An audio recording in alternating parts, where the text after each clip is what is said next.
Assalamualaikum warahmatullahi wabarakatuh. Baik, di sini, kita jumpa lagi di perkuliahan daring untuk mata kuliah metode numerik.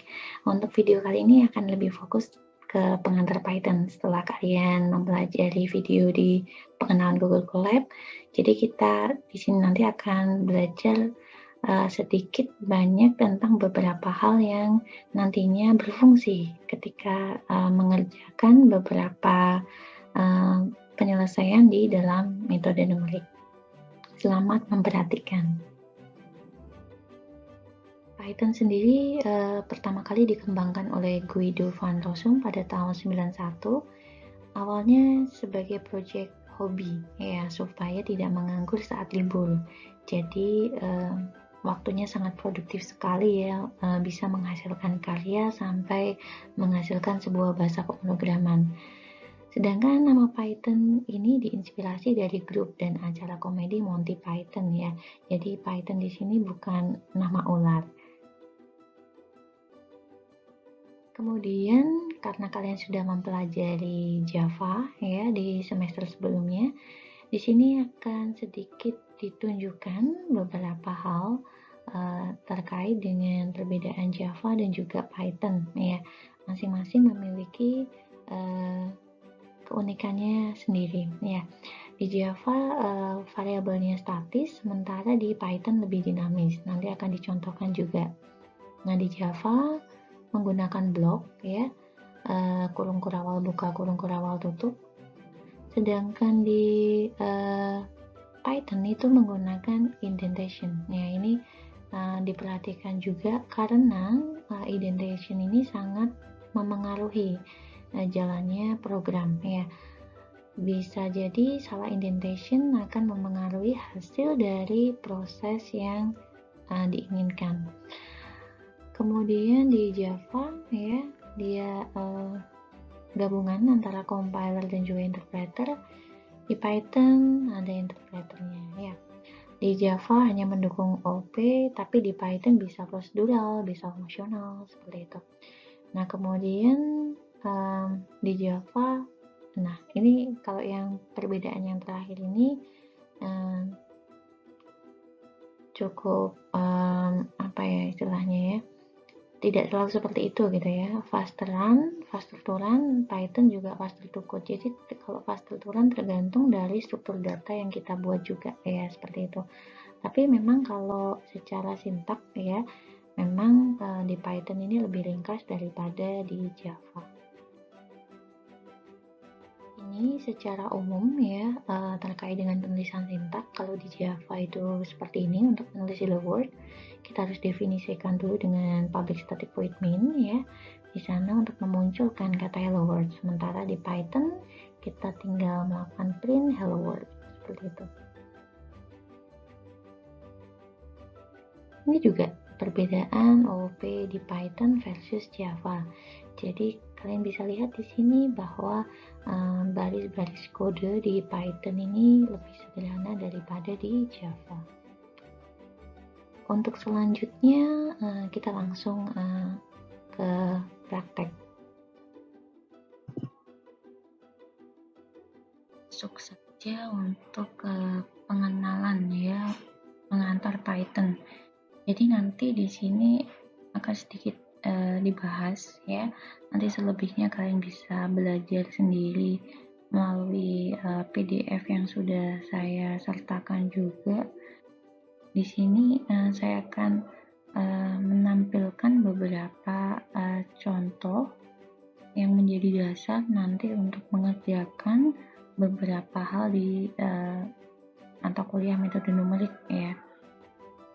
Ya, kita bisa awali dulu misalnya di sini menggunakan teks, ya, untuk membuat seksi ini.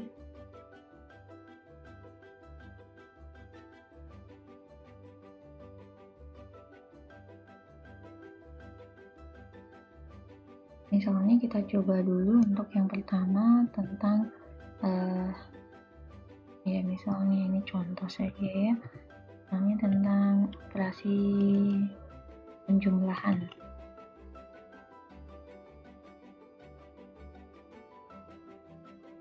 Misalnya, ya. Nah, Biasanya kalau misalnya kalian menggunakan Java, karena semester 1-2 kemarin kan kalian menggunakan Java. Biasanya untuk membuat penjumlahan yang harus kalian lakukan adalah kalian harus mendefinisikan dulu tipe datanya, ya, tipe variabelnya apa. Seperti itu kan ya, apakah dia integer, apa dia double dan seterusnya, ya seperti itu. Nah, akan tetapi kalau di Python ini dia sifatnya dinamis ya, jadi tidak perlu didefinisikan terlebih dahulu tipe variabelnya apa atau tipe datanya apa pada variabel itu. Kita bisa langsung mengoperasikannya. Ya, ini contoh. Misalnya A sama dengan 5, ya. B sama dengan 7, ya. B sama dengan A plus B. Ya, ini contoh singkat saja. Kemudian saya ingin memberikan hasilnya, ya.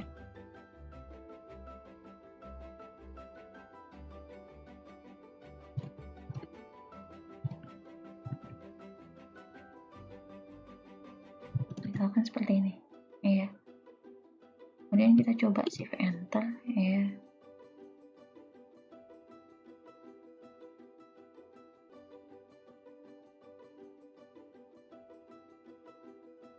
Oke, hasil penjumlahan A dan B adalah 12, ya. Kemudian kita coba yang lain, misalnya di sini saya coba 5,35 misalnya. Shift enter. Nah, dia secara otomatis mengenali bahwa ini double, ya. 12,35.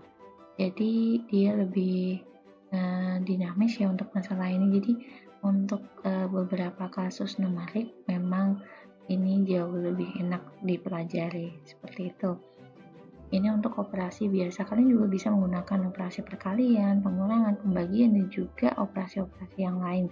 Saya rasa kalian nanti bisa mencobanya sendiri.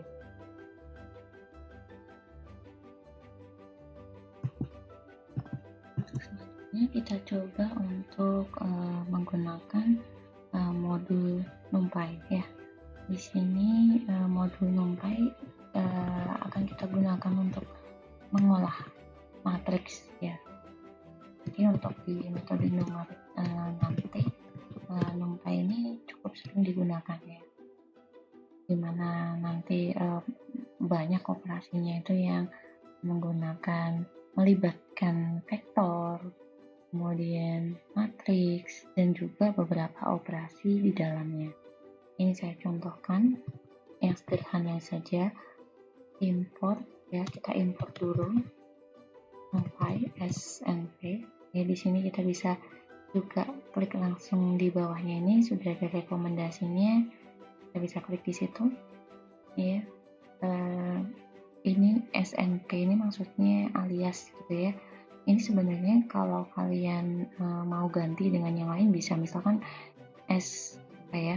SNY misalnya, atau S yang lain lah sebenarnya. Ini kan cuma aliasnya. Nah, akan tetapi ini yang paling umum, jadi nanti biar tidak lupa, ya. Jadi standarnya seperti ini. Kalau kalian mau menggunakan yang lain tidak masalah, yang penting nanti kalian tetap konsisten dengan menggunakan alias itu. Baik, di sini import NumPy SMP, kemudian katakanlah saya ingin membuat matriks, ya. P dengan P dulu.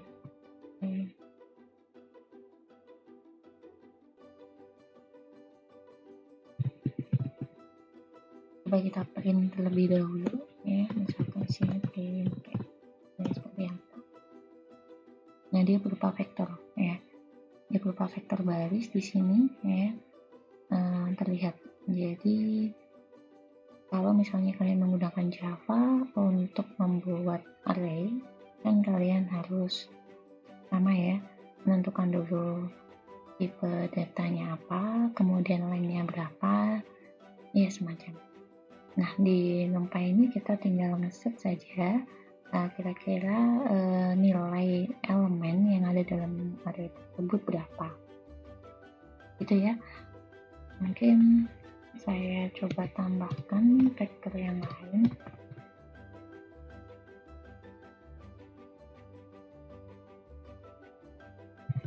misalkan seperti ini.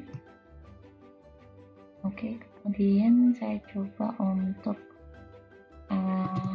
menambahkan ya.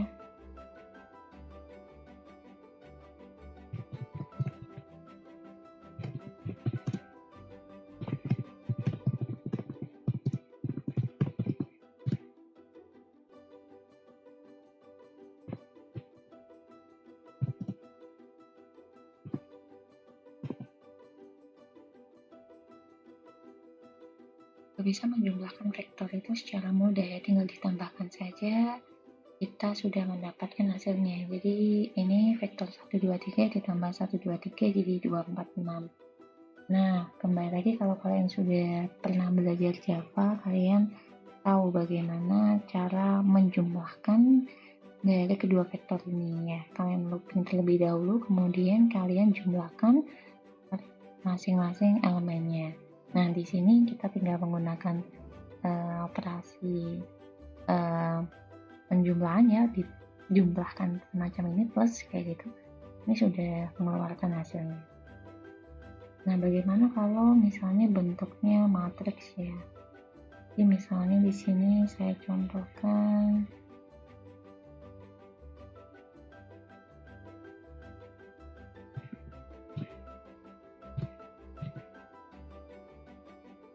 tinggal isi saja.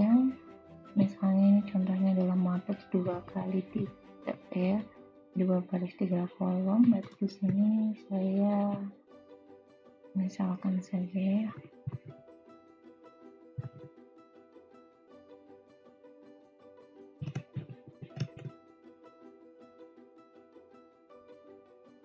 baiknya ada yang errornya di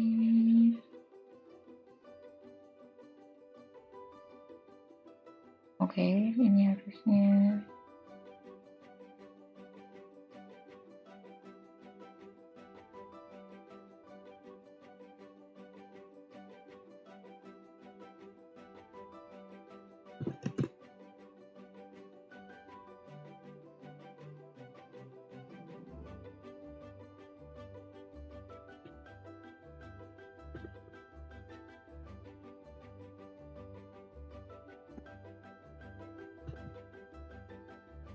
ya keluar model matriks seperti ini. Jadi kita tinggal set saja ya untuk membuat sebuah matriks. Kemudian misalnya kita ingin kalikan nilai dalam matriks ini, elemennya kita kalikan dengan nilai skalar, itu tinggal kita masukkan saja ya. Nah, di sini T sama dengan, misalkan saya ingin mengalihkan setiap elemen dalam matriks itu dengan kali 2 ya. Nah, kita bisa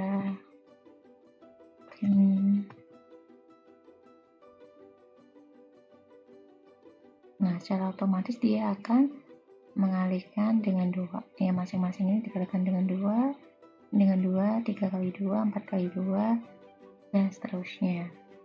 Nah, itu ini contoh dasar ya, kalian bisa nanti menyesuaikan ya. Kemudian ada juga misalnya kita ingin tahu berapa sih ukuran dari matriks itu kayak gitu. Nah, kita bisa ketikkan print misalnya t.shape gitu ya. Kemudian nah ini kita bisa tahu di matriks T ini ya ukurannya adalah 2 kali 3. Nah, ini kita bisa cek seperti itu juga. Ini kurang lebih untuk NumPy ya, nanti bisa dikembangkan lagi.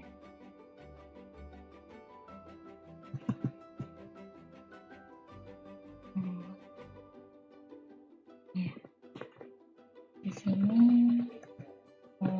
fungsi.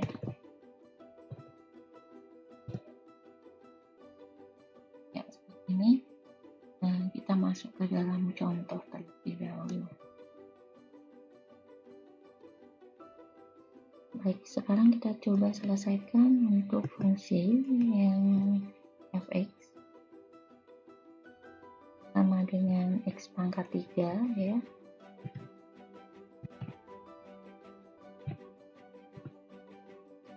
Ditambah 4x dikurangi dengan 5, ya, seperti yang dicontohkan. Nah, kemudian kita ingin tahu berapa nilai x-nya. Jadi kalau misalnya kita masukkan ke dalam fx ini, ya, kalau misalnya x-nya sama dengan 0, ya, itu artinya berarti fx-nya 0. Ini saya tulis manual saja sebagai contoh biar paham. 0 pangkat 3 dikali 4 kali 0 dikurangi dengan 5, ya, minus 5, ya. Kalau misalnya 1 berarti kita masukkan nilai x nya di sini itu pangkat 3 plus 4 kali 1 minus 5, ya, seperti itu. 2 berarti 2 pangkat 3 plus 4 kali 2 minus 5. Nah, dan seterusnya, ya. Kita bisa tuliskan seperti ini untuk ngecek ya nantinya apakah memang hasil dari codingan kita itu sudah betul atau belum, ya. Nah, ini dan seterusnya kalian nanti bisa meneruskan sendiri.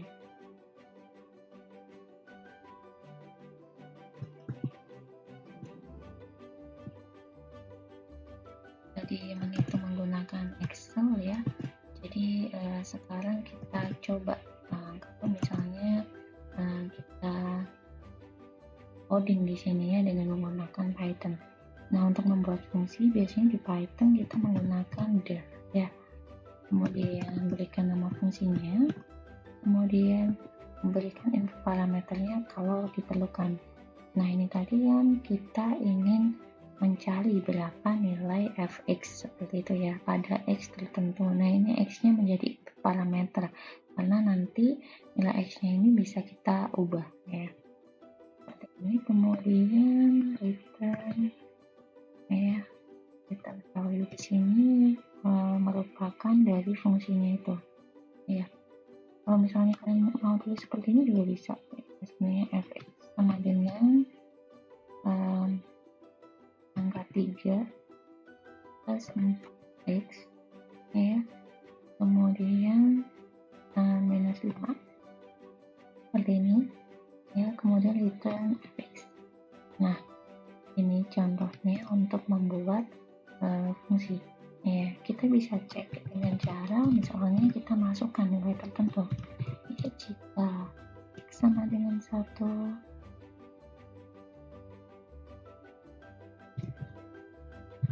maka f, mungkin kita awali dari 0 saja biar sama dengan Excel-nya tadi ya. X sama dengan 0, maka f0 adalah, ya, kita bisa tuliskan di sini fungsi 0, ya. Sekarang, ya, sama ya dengan yang ada di Excel-nya. Oke, terus kemudian kita cek untuk misalnya dia ketika f-nya adalah 1, ya. Oke,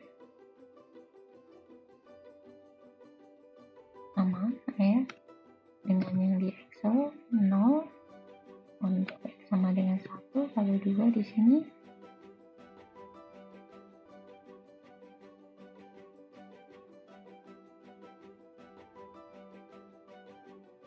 Sama juga kalau 3.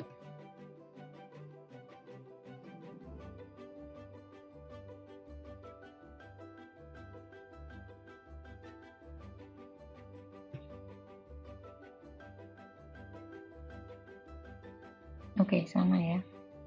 Nah, ini kan tidak efisien ketika kita menuliskan seperti ini, ya, satu persatu gitu untuk mencetaknya. Kalian bisa menggunakan looping ya. Nah, di PDF sudah ada looping ya. Kalian bisa gunakan looping, salah satunya ini yang saya contohkan. Misalnya ini saya run mulai dari 0 sampai 4, yang artinya indexingnya nanti mulai 0, 1, 2, 3 ya, sampai sebelum 4. Kemudian di sini saya print fungsi, ya. fungsi I ya, karena di sini I-nya yang bergerak ya, I-nya yang bergerak. Atau kalau bingung ini saya ganti X lah ya. Saya ganti X sama saja ya. Kemudian kita jalankan ya, hasilnya sama saja ya. Kalau misalkan mau menambahkan tulisan ya, jadi misalkan jika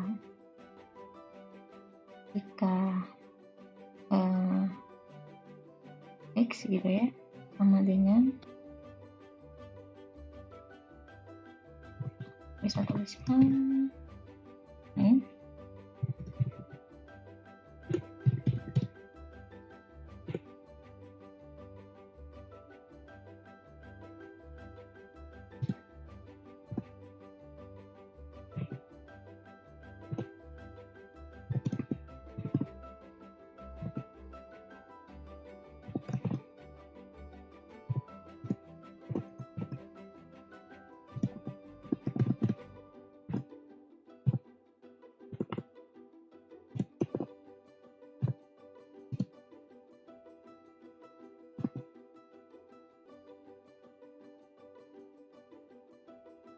ini secara rapi ya, jadi kita tidak perlu ngetikkan satu-satu, kita bisa ganti dengan model seperti ini ya.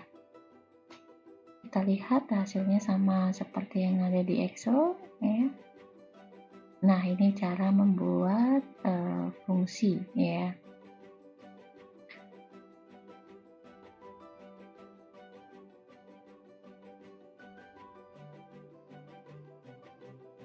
Nah, selain menggunakan model pemangkatan seperti ini, kita bisa menggunakan NumPy juga sebenarnya untuk membuat itu gitu ya.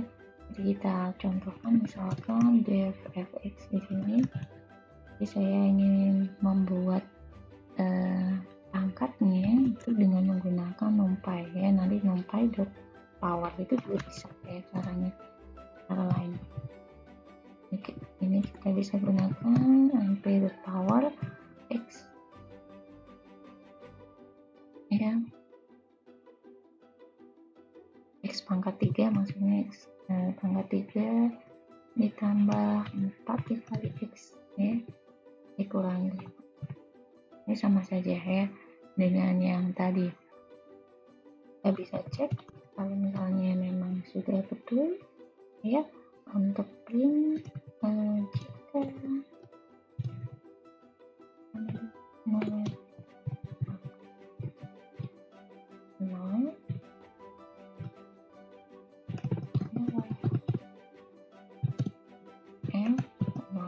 kita bisa cek seperti ini, dan saya rasa hasilnya sama saja ya. Ini cara lain ya untuk membuat ini tadi ya, pangkat seperti itu. Jadi kita bisa menggunakan ini NumPy juga.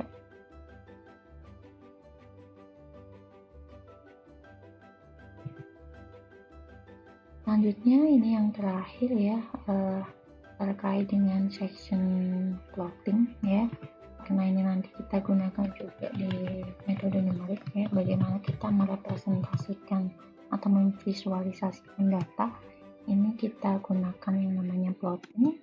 Kita pakai modul yang namanya matplotlib.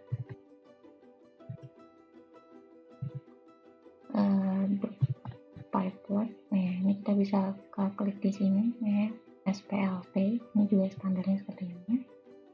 Kemudian kita buat ya, di sini kita buat arraynya.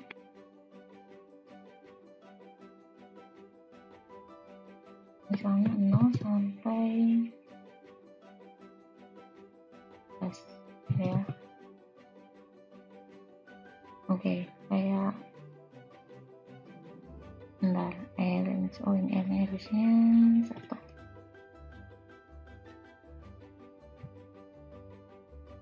Oke, saya stop di sini dulu. Kita pengen tahu sebenarnya ini apa sih gitu ya. Ini array ya. Kita cek aja dulu nilainya. Nah, print x. Nah, kita bisa membuat array secara increment ya. Ini mulai dari 0, 1 sampai 10 ya. Ini ada sampai 11 ya.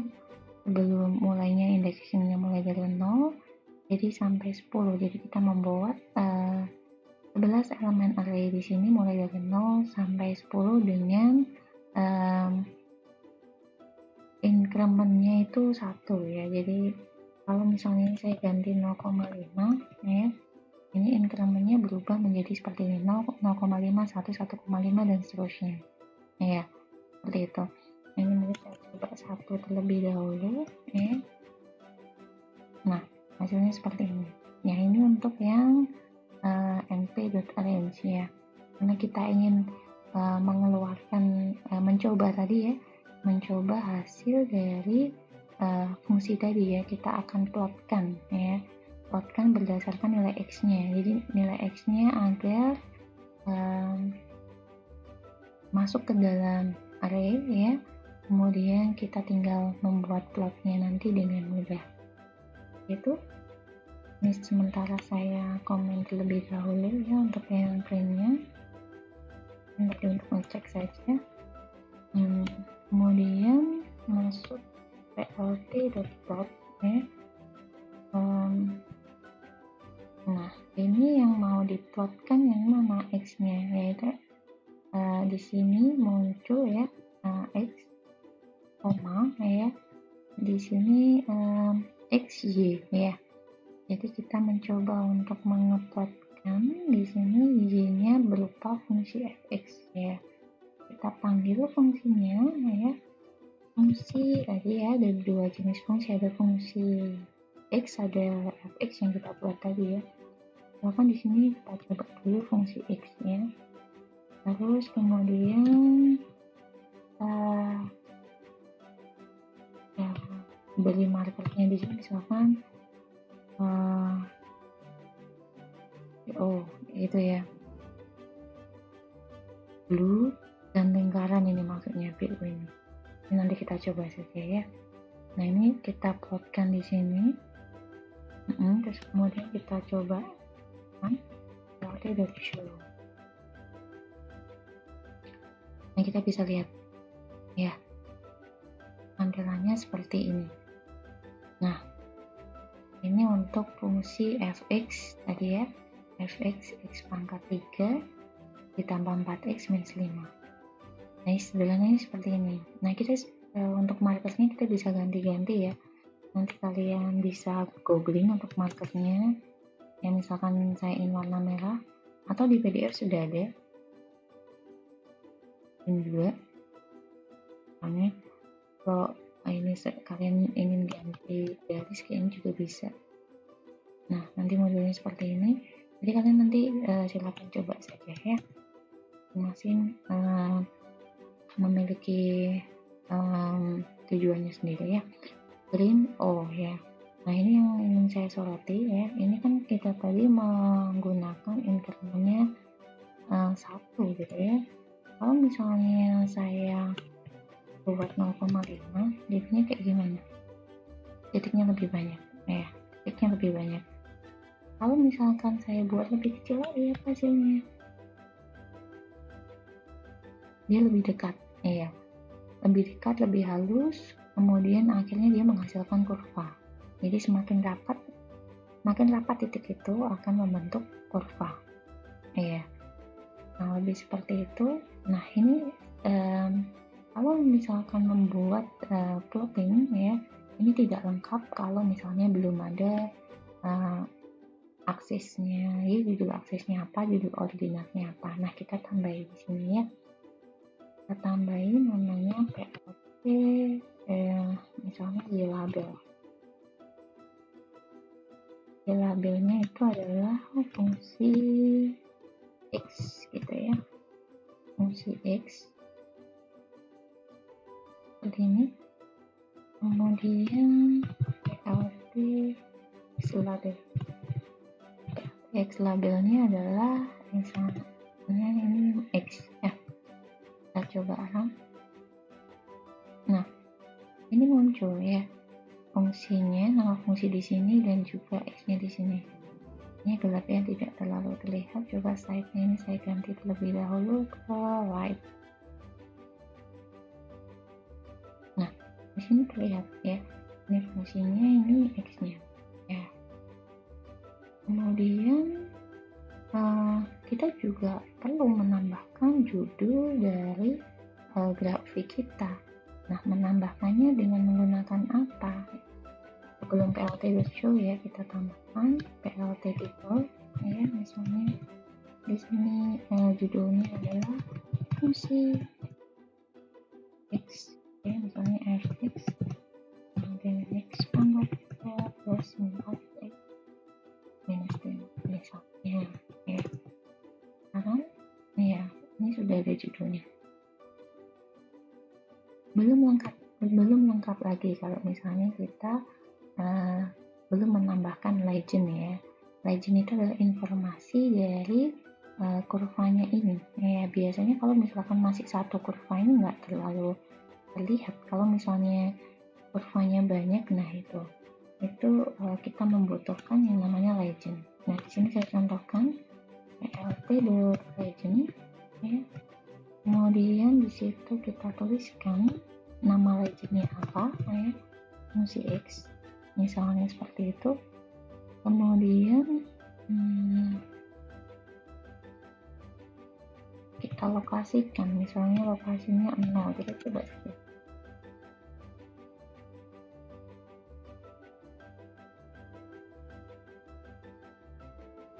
Oke, kita coba lagi.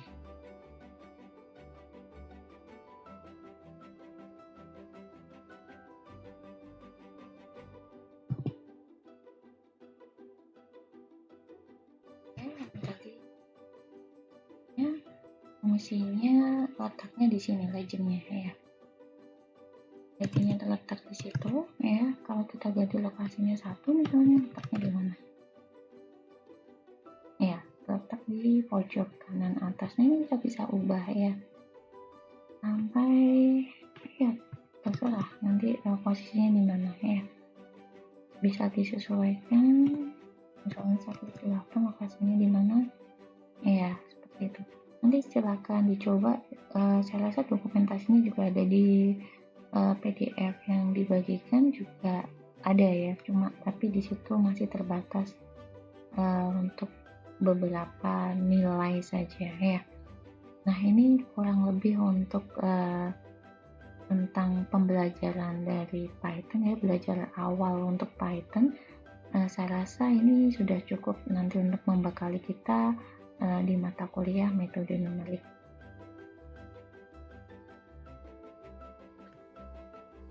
Bagaimana setelah kalian mencoba? Apakah ada kesulitan? Saya rasa di sini masih mudah ya, karena masih dasar, dan saya rasa kalian telah mampu untuk mengerjakan beberapa kasus sederhana. Baik, silakan belajar lagi. Selamat mencoba dan terima kasih. Saya akhiri. Wassalamualaikum warahmatullahi wabarakatuh.